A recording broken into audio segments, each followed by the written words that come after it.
हर ओर सन्नाटा था, लेकिन रात के इस सन्नाटे में गर्ल्स हॉस्टल से एक लड़की बाहर निकलती है। उसकी सैंडल की खटखट की आवाज से वो सन्नाटा टूटता है। बाहर उसके इंतजार में एक आदमी अपनी बड़ी और लंबी सी कार में बैठा हुआ है। वो उसकी कार के पास जाती है और उसके शीशे पर नॉक करती है। शीशा खुलता है। लड़की अंदर बैठे शख्स से पूछती है, दिवाकर मित्तल? अंदर बैठा आदमी सहमति में अपना सिर हिलाता है। फिर वो लड़की, जिसका नाम शोभा था, वो उसकी गाड़ी में उसकी बगल वाली सीट पर बैठ जाती है। दिवाकर मित्तल उसके चेहरे की ओर मुस्कुराकर देखता है और कहता है, जैसा सुना था वैसी ही हो तुम, बहुत तीखी, लाल मिर्च की तरह। दिवाकर मित्तल के पैर कार के एक्सीलेटर पर जाते हैं और पल भर में कार हवा से बातें करने लगती है। थोड़ी देर बाद वो कार शहर के एक सबसे बड़े 5 स्टार होटल में प्रवेश करती है। दिवाकर मित्तल पार्किंग में अपनी कार लगाता है और होटल के रिसेप्शन पर जाता है और अपनी प्री बुकिंग के बारे में बताता है। दिवाकर अपने रूम की चाबी लेता है और शोभा के साथ उस कमरे में जाता है। दिवाकर दरवाजा बंद करता है और शोभा से पूछता है, कुछ लोगी तुम, पीने या खाने में? आप जो भी मंगा लीजिए। दिवाकर होटल के कमरे में लगे फोन से रिसेप्शन पर कॉल करके अपना ऑर्डर देता है। थोड़ी देर में वेटर ऑर्डर लेकर आ जाता है। वे दोनों खाने के साथ साथ थोड़ा थोड़ा पीते भी हैं और फिर दिवाकर और शोभा एक दूसरे में खो जाते हैं। सुबह जब शोभा की नींद खुलती है तो दिवाकर वहां नहीं होता है। उसके तकिए के नीचे नोटों की गड्डी रखी होती है। वो गड्डी को उठाती है, फिर होटल के बाहर आती है। बाहर आकर वो एक कैब बुक करती है और उसमें बैठकर गर्ल्स हॉस्टल की ओर निकल जाती है। कैब वाला बीच बीच में उसे घूर कर देखता है तो शोभा को गुस्सा आ जाता है। क्या देख रहे हो? क्या देख रहे हो बार बार पीछे मुड़कर? आगे देखकर गाड़ी चलाओ, नहीं तो अभी तेरी कंपनी में फोन करूंगी, फिर सारा घूरना निकल जाएगा। कैब वाला शोभा की बातों से डर गया। शोभा कैब की खिड़की से बाहर देखती हुई जा रही थी और मन ही मन खुद से बातें कर रही थी। सब कुछ कितना फेक है ना यहाँ, सब कुछ। कौन आदमी कौन सा चेहरा लगाए घूम रहा है, किसी को पता नहीं है। मैं भी तो पिछले कई महीनों से एक नकली चेहरा लगाए घूम रही हूँ। सच कहूं तो घिन आती है मुझे उस चेहरे से, दम घुटता है मेरा। लेकिन अब इस चेहरे के बिना मैं रह भी तो नहीं सकती। ये कहानी है जमालपुर की रहने वाली शोभा की। शोभा शहर के एक हॉस्टल में रहती है और इंजीनियरिंग की पढ़ाई कर रही है। वो 8 महीने पहले ही शहर आई है। शोभा के पिता दीनदयाल उससे बहुत प्यार करते हैं। उसे अब भी याद है जब वो ट्रेन में बैठकर शहर आ रही थी तो। क्या बाबा, आप इस तरह बच्चों की तरह रोएंगे तो मैं शहर कैसे जाऊंगी? क्या कहूँ शोभा, 5 बरस की थी तू जब तेरी अम्मा तुझे गोद में डालकर हमेशा के लिए हम सबको छोड़कर चली गई। तब से तुझे ही देखकर जिया है। जानती हूँ बाबा। सोचा था कि एक बार ही तुझे विदा करूंगा जब तेरी शादी होगी, लेकिन शादी के पहले ही। ये कहकर दीनदयाल शोभा को गले लगाकर फिर से फूट फूट कर रोने लगा। ठीक है बाबा, मैं नहीं जाती हूँ शहर, यही रहती हूँ आपके पास। लेकिन आप ही तो हमेशा जिद करते हैं कि तुम्हें खूब पढ़ना है, बहुत बड़ा आदमी बनना है। अब आगे की पढ़ाई गांव में तो नहीं हो सकती, तभी तो मैं शहर जा रही हूँ। ठीक है, मैं ट्रेन से उतर जाती हूँ। उसी समय ट्रेन की सीटी बजी। दीनदयाल जल्दी से ट्रेन से उतरा।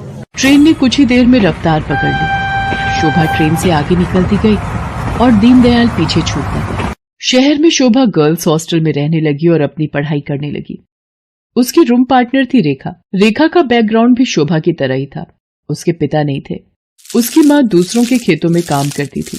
बहुत कठिनाई से गुजर बसर होता था। एक दिन की बात है, शोभा कमरे की सफाई कर रही थी तो उसे रेखा के तकिए के नीचे से नोटों की गड्डी मिली। इतने सारे पैसे, ये यहाँ कैसे आए? रेखा उस समय नहा रही थी। जब वो नहाकर बाहर आई तो शोभा ने उससे पैसों के बारे में पूछा, लेकिन रेखा ने उसकी बात का सही सही कोई जवाब नहीं दिया। आश्चर्य तो हुआ क्योंकि वे दोनों अच्छे दोस्त थे। कुछ बात तो है जो रेखा मुझसे छिपा रही है, लेकिन क्या? शोभा ने एक बात और नोटिस किया कि हफ्ते में 3-4 दिन रेखा रात को कहीं चली जाती थी और सुबह वापस आती थी।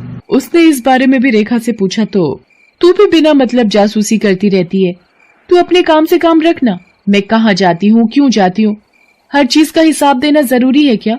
ये जरूरी तो नहीं, लेकिन कल को हॉस्टल की वार्डन को पता लग गया कि तुम रात रात भर बाहर रहती हो तो क्या होगा?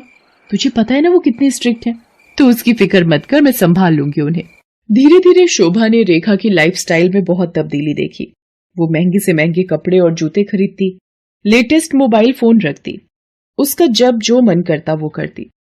शोभा उसकी लाइफस्टाइल से बहुत प्रभावित हो गई।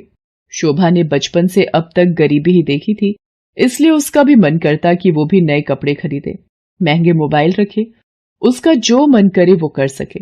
रेखा देख, मैं तुझसे ये नहीं पूछने वाली कि तू ऐसी रईसों वाली लाइफस्टाइल कैसे जीती है, लेकिन मैं भी तेरी तरह जीना चाहती हूँ। मैं तंग आ गई हूँ एक एक पैसे के लिए तरसते हुए। पहले तो रेखा टाल मटोल करती रही, लेकिन फिर उसने सच्चाई बता दी कि वो एक कॉल गर्ल का काम करती है। उसकी बातों को सुनकर शोभा शॉक्ड रह गई और उसने कहा कि अगर ये बात वार्डन को पता लग गई तो बड़ी भोली है रे शोभा। हॉस्टल की वार्डन को सब पता है, वही तो हमें दबाव डालकर भेजती है लोगों के पास। वार्डन की सारी सच्चाई जानकर शोभा एक बार फिर से चौंक गई। रेखा ने उसे ये भी बताया कि हॉस्टल की कुछ और लड़कियां ये काम करती हैं। शोभा को ये सब सुनकर अजीब तो लगा, लेकिन बेहतर लाइफस्टाइल के चक्कर में वो अपने सम्मान का सौदा करने के लिए तैयार हो। मैं इस गंदे दलदल में फंस गई हूँ। हालांकि इस दलदल ने मुझे बहुत सारी वो चीजें दी जिसके लिए मैं तरसती थी, लेकिन मैंने अपनी मासूमियत खो दी है, मैंने अपनी शांति खो दी है, मैंने अपनी पवित्रता खो दी है। बाबा को कितनी उम्मीद थी मुझसे, और मैं क्या करने लगी मैं। शोभा की आंखें भीग गई थी। वो अब ये काम नहीं करना चाहती थी, लेकिन हॉस्टल की वार्डन उस पर बार बार दबाव डाल रही थी। देख शोभा, जल में रहकर मगर से बैर मत कर, और हाँ, ये सती सावित्री बनने का नाटक छोड़ और जो बोलती हूँ वो कर। शोभा ने वार्डन को फिर से इनकार कर दिया। गुस्से में वार्डन ने उससे कहा, देख शोभा, तेरा इनकार तेरे भविष्य के सारे रास्ते बंद कर देगा। मेरी एक शिकायत पर कॉलेज से भी तुझे निकाल दिया जाएगा, और तुझे मैं इतना बदनाम करवा दूंगी कि इस शहर तो क्या, तू कहीं भी किसी को मुंह दिखाने के लायक नहीं रहेगी। शोभा उस रात हॉस्टल से निकली तो जरूर, लेकिन उसने कुछ तय कर लिया था। वो हॉस्टल से निकलकर सीधा पुलिस स्टेशन पहुंची और इंस्पेक्टर नाज़नीन को हॉस्टल और वार्डन की सारी सच्चाई बता दी। शोभा की बात सुनकर नाज़नीन शॉक्ड रह गई। शर्म आ रही है मुझे तुम पर और उन सभी लड़कियों पर जो अच्छी लाइफस्टाइल के चक्कर में शॉर्टकट अपनाती हैं और अपने सम्मान का सौदा करती हैं, और तुम जैसे मासूम लोगों का फायदा तुम्हारी वार्डन जैसे लोग उठाते हैं। मुझसे बहुत बड़ी गलती हो गई इंस्पेक्टर नाज़नीन। मुझे खुशी है कि तुम्हें अपनी गलती का एहसास तो हुआ, लेकिन ये गलती कोई और ना करे और तुम्हारी वार्डन किसी और का फायदा ना उठाए। इसके लिए इस पूरे रैकेट को तोड़ना पड़ेगा।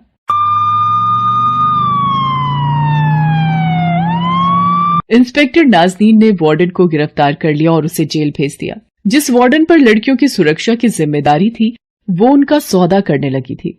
इस बात को सुनकर पूरा शहर सन रह गया। आज शोभा इंजीनियरिंग के लास्ट ईयर में है और वो बहुत ही मेहनत से अपनी पढ़ाई कर रही है। आखिर उसे अपने बाबा का सपना